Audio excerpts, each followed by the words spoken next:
வணக்கம் நண்பர்களே, மீண்டும் உங்களை சந்திப்பதிலே பெருமகிழ்ச்சி அடைகிறேன். நான் உங்கள் நண்பன் doctor Prajapati financial consultant K R Ramesh.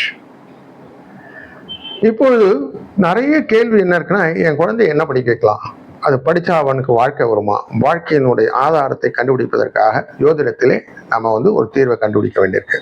பொதுவாக இந்த 4ஆம் இடம்ங்கிறது தான் எஜுகேஷனை காட்டு கொடுக்கும். 5 அவருடைய புத்தி திறமை, நாலேஜ் அப்படின்னு சொல்லுவோம் இல்லையா, அது. 9ஆம் இடம்ங்கிறது ஹையர் ஸ்டடீஸ். இந்த 11 எகைன் அந்த சக்சஸை, வெற்றியை கொண்டு வந்து கொடுக்கக்கூடிய விஷயமாக அமைகிறது. அப்போ 4, 5, 9, 11 என்ற காம்பினேஷன் ஒருத்தருக்கு படிப்பு சம்பந்தப்பட்ட விஷயத்தை காட்டி கொடுத்து விடும். அந்த இடத்துல குரு, சுக்கிரன், புதன் இவர்கள் எல்லாம் சேர்ந்து இருப்பதோ, இல்லை அவர் பார்வையாக இருப்பதோ, இல்லை 7ஆம் இடத்தில் இருப்பதோ, நல்ல நிலை பொருந்தி இருப்பதோ இந்த குழந்தைக்கு நல்ல படிப்பை கொடுக்கும் அப்படின்னு வச்சுக்கலாம். இப்போ செவ்வாய்